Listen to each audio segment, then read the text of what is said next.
আসসালামু আলাইকুম। আশা করি আপনারা সবাই অনেক ভালো আছেন। আজকে আমি কথা বলতে যাচ্ছি বিদেশে যাওয়ার ক্ষেত্রে এয়ারপোর্টে কি প্রয়োজন হয় সেই বিষয়ে আজকে পুরো বিস্তারিত আলোচনা রইল।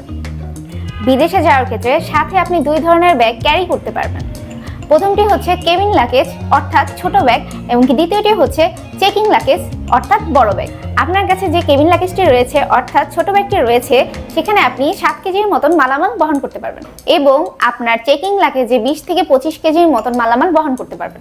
একটা জিনিস মাথায় রাখতে হবে যে আপনার যে চেকিং লাগেজটি রয়েছে আপনি যে এয়ারলাইন্সে যাবেন সেটা এয়ারলাইন্সে জমা দিতে হবে। আপনার চেকিং লাগেজ অর্থাৎ বড় ব্যাগে সেখানে কোনো টাকা পয়সা বা স্বর্ণ গহনা, মোবাইল, ল্যাপটপ, অন্য যে কোনো দামি জিনিস, পাসপোর্ট, ভিসা, বিমানের টিকিট, মেডিকেল সার্টিফিকেট বা চাকরির কাগজপত্র রাখবেন না। এই জিনিসগুলো ছোট একটা ব্যাগে নিজের সাথে রাখবেন। আপনি চাইলে আপনার প্রয়োজনীয় কাগজের কপি বাসায় রেখে আসতে পারেন। কেবিন লাগেজে কি রাখা যাবে না সেগুলো হলো সেখানে কোনো টাকা পয়সা বা স্বর্ণ গহনা, মোবাইল, ল্যাপটপ, অন্য যে কোনো জিনিস, পাসপোর্ট, ভিসা, বিমানের টিকিট, মেডিকেল সার্টিফিকেট বা চাকরির কাগজপত্র রাখবেন না। এই জিনিসগুলো একটা ছোট ব্যাগে নিজের সাথে রাখবেন। আপনি চাইলে আপনার প্রয়োজনীয় কাগজপত্র কপি করে বাসায় রাখতে পারবেন। কেবিন লাগেজে কি রাখবেন না সেগুলো হলো টর্চ লাইট, চাবুক, লাঠি, হাতুড়ি, নীল কাটার কিংবা অন্য কাউকে আঘাত করা যায় এমন জিনিস। বিদেশে যাওয়ার ক্ষেত্রে যেসব জিনিস নেওয়াই যাবে না সেগুলো হচ্ছে পিস্তল, বোমা, লিথিনিয়মযুক্ত জিনিস আর রয়েছে দুর্গন্ধযুক্ত জিনিস নেওয়া যাবে না। সেগুলো হচ্ছে শুটকি মাছ, কাঁঠাল, ফ্রাই, দুধ, ডিম বা পচনশীল জিনিস। অবৈধ কোনো জিনিস নেওয়া যাবে না, নকল ডলার, স্বর্ণের বার, মাদক দ্রব্য ইত্যাদি।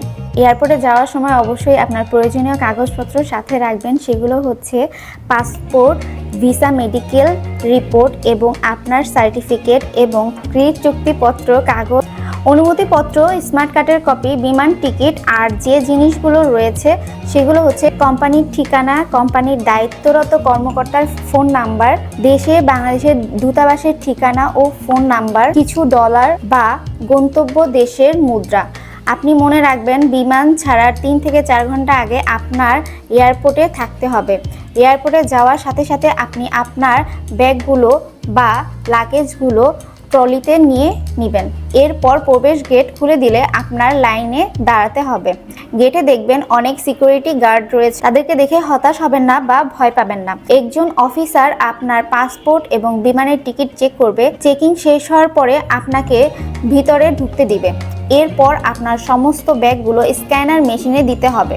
সেখানে আপনার ব্যাগগুলো সিকিউরিটি অফিসার চেক করবে যে এই ব্যাগগুলোর ভিতরে কোনো বিপজ্জনক জিনিস বা অবৈধ জিনিস রয়েছে কিনা নিশ্চিত করবে এবং আপনার বডি চেক করবে। চেক ইন শেষে হওয়ার পরে আপনি আপনার ব্যাগগুলো ট্রলিতে উঠিয়ে নেবেন। সামনের দিকে আগালে পাবেন প্রবাসীদের হেল্প ডেস্ক। এখানে চাকরি অথবা কাজের জন্য যায় যারা তাদের সাহায্য করা হয় এবং এয়ারপোর্টে অনেকগুলো টিভি স্ক্রিন থাকে। এখানে ফ্লাইটের সময় এবং কোন গেট থেকে ঢুকতে হবে সেটা লেখা থাকে। এটা আপনি টিকিট দেখে মিলিয়ে নিতে পারেন। এরপরে চলে আসতে হবে আপনার কাছে যে এয়ারলাইন্সের টিকিট রয়েছে সেই এয়ারলাইন্সের কাউন্টারে থাকা যে অফিসার রয়েছে তাকে আপনার কাগজপত্র দেখাতে হবে। এরপরে আপনার কাছে যে ছোট ব্যাগটি রয়েছে সেটা আপনার কাছে রেখে বড় ব্যাগটি আপনি এয়ারলাইন্স কাউন্টারে সেটা জমা দিতে হবে। এরপরে ডেস্কে থাকা যে অফিসার রয়েছে সে আপনার লাগেজে একটি স্টিকার লাগিয়ে দিবে এবং তার সাথে সাথে আপনার টিকিটেও স্টিকার লাগবে যাতে করে আপনার লাগেজটি টিকিটের নাম্বারের সাথে মিল রেখে খুঁজে পান। এবং ডেস্কে থাকা অফিসারের কাছ থেকে একটি বোর্ডিং পাস নিতে হবে। এখানে আপনার বিমানের সিট নাম্বার উল্লেখ থাকে। ইমিগ্রেশনের আগে বহিগমন বা ডিপার্টমেন্ট সাবজেক্ট কার্ড আছে সেটা সঠিকভাবে পূরণ করতে হবে। এই কার্ডটি আপনি এয়ারপোর্টের ভিতরেই পাবেন অথবা আপনার যদি কোনো সমস্যা হয়ে থাকে তাহলে আপনি প্রবাসী কল্যাণ ডেস্ক থেকে সাহায্য নিতে পারেন অথবা এটা অনলাইন থেকেও ডাউনলোড করে বাসা থেকেও পূরণ করে নিয়ে যেতে পারেন। এরপরে আপনার ফর্মটি পূরণ হয়ে গেলে ইমিগ্রেশন লাইনে দাঁড়াতে হবে এবং আপনার সিআর আসলে আপনি ভিতরে প্রবেশ করবেন। ইমিগ্রেশন অফিসার আপনাকে কিছু প্রশ্ন ভয় না পেয়ে আপনি সঠিক উত্তর দিবেন এবং প্রশ্ন শেষে ইমিগ্রেশন অফিসার আপনার ডাটা সংরক্ষণের জন্য একটি ছবি তুলবেন। এরপরে সবকিছু ঠিকঠাক থাকলে আপনার পাসপোর্টের পিছনে একটি সিল দিয়ে দিবে।